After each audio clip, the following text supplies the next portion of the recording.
Hello, I'm Mario Toneguzzi, Managing Editor of Canada's Podcast, and I'm taking care of business today with Emily Boston, Policy Analyst for the Canadian Federation of Independent Business. Thanks for joining us today, Emily. Thanks so much for having me out. I really appreciate being on the show, and I'm excited to talk about small business priorities with you today. Yeah, now really interesting report put out by the CFIB on the Municipal Business Report, where 8 municipalities across Western Canada you analyzed and researched and their impact and what they do with small business community. Tell me what, from your perspective, what was the key finding or findings in that report? So it's worth it to note that we made this report in response to a survey question that we asked our members. We found that 70% of small business owners across the West do not think that their municipal governments understand the cost pressures that they face. Right. So because of that, we decided to look into it. And we found that across the board, small business owners are looking for their municipalities to first reduce their tax burdens, specifically property taxes, which is a municipally controlled tax, engage in responsible spending practices, modernize the regulatory process, so reducing paperwork and red tape, and then ultimately implement small business oriented policies that make their communities places their businesses can thrive. Mm-hmm. What are the key areas that are impacting business? In the report, we outlined revenue and taxation, as well as red tape, and then looked at small business friendliness. I can go into some of those indicator categories if you'd like. Yeah, let's talk about each one first of all. So the revenue and expenditures, obviously, the taxation is the big one, right? And when we talk about taxation, can you describe like what's happening in terms of from a small business owner perspective, like what are the things that are impacting me in terms of my taxes? Yeah, well, there's just so many cost pressures right now, and you can see it all around. There's rising input costs, like rising inflation, taxes are going up. Everybody sees their own property tax bills going up. Yeah. It's tough out there to be a small business owner. But in the revenues and expenditures section, we look to see if municipalities spending was outpacing inflation and population growth. So that's where we were looking at whether spending is sustainable. And the best performer in that category was actually Kelowna. And then we also looked to see if any of the municipalities were making commitments in their budget to reduce the tax burden. And you'd be surprised combing through municipal budgets, so many of them don't mention small businesses at all. Huh. So we initially went into this thinking, we were like, okay, like let's see how many have made tangible commitments. So things like rebates or reductions or increasing the tax exemption threshold. But we're startled to find that very few budgets mention small businesses at all. And you know what's interesting about this, obviously, as you mentioned, the cost pressures, right? Not only taxes going up, but everything, inflationary costs of of doing business. Yet, I think CFIB has constantly told us, very few of these businesses are at normal sales compared to what they were pre-pandemic, right? Certainly. In BC specifically, only 54% of small businesses are at normal sales, and actually 19% are at risk of closure. So that's based on our most recent business barometer data. Okay, let's talk about red tape. And I know just recently, you guys went through the Red Tape Awareness Week.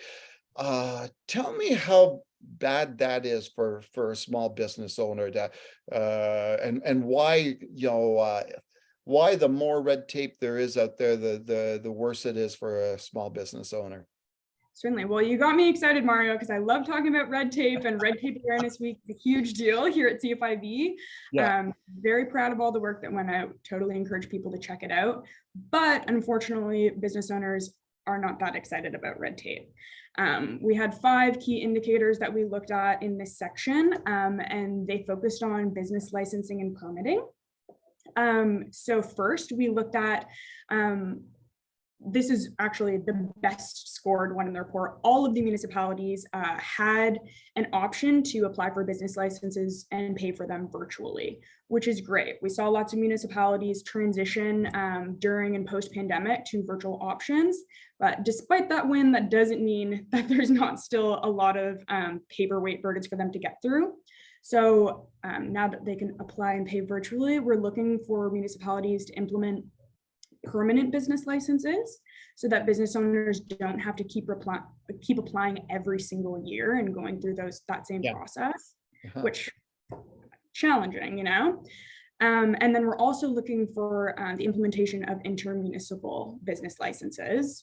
Many municipalities already have them, but looking to expand them to different industries so that business owners don't have to apply for a business license in every single one of their surrounding municipalities. It's especially important for like contract workers. And then we also looked at timelines, whether municipalities are being transparent about how long processes take. Are they publicly reporting this data? Surrey has a great initiative there that hasn't necessarily spread to the business sector there, but there are definitely ones to watch.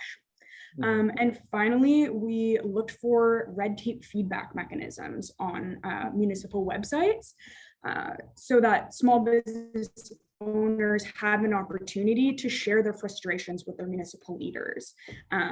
Only a few had ones present on their website, and we encourage all municipalities to consider making feedback portals that are accessible for users. So, you know, the third area that impacts small business owners, especially, is quote unquote small business friendliness. Sorry. It's quite a mouthful. Yeah. How do you measure that, or how do you define that? So we're looking at these are other select policies that we want to include and know are important to small business owners that contribute to the small business environment. How does it feel to be a small business owner operating in your municipality? So as you'll notice, the indicators in this category are kind of diverse.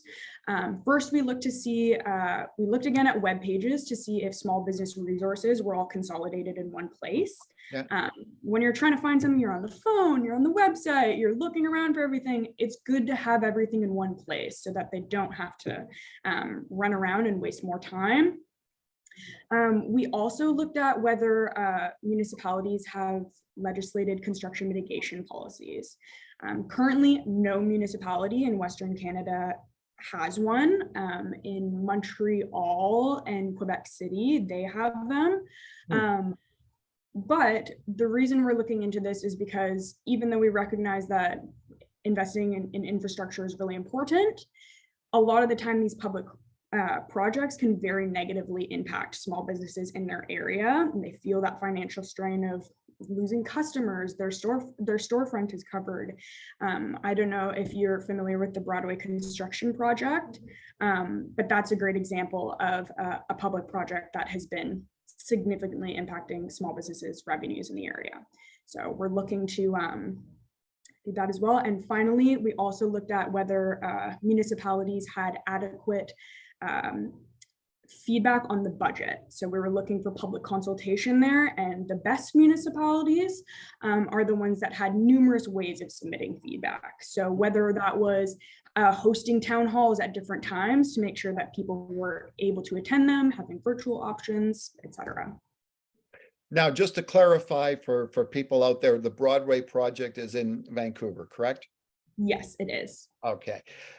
So when you take a look at everything on a bigger scale here, what do municipalities need to do to improve, I guess, the plight of small business owners across those – Western Canada in the regions that you looked at? Well, we've actually outlined numerous recommendations in the report that we hope municipalities will look through and consider implementing. For starters, we're asking them to halt tax increases and cost increases for small businesses and engage in sustainable spending practices. Yes. That is the number one pressure that they're dealing with right now. We also want them to modernize their regulatory processes. So things like business licensing and permitting, we want them to remove the paperwork burden that small businesses are dealing with. And like we talked about, that's things like accessibility, like being able to go on the website and find a place to say, hey, this is a problem, or can you look into this, or like, and then as well as more broader issues like opening up consultation on the budget process or implementing construction mitigation policies that have cost relief built into them. All right. Well, thanks very much, Emily, for joining us today. It was a pleasure. Thank you so much for having me. All right. That was Emily Boston, who is a policy analyst with the Canadian Federation of Independent Business. I'm Mario Tonaguzzi, managing editor of Canada's podcast, Taking Care of Business. Thanks for joining us today. Take care.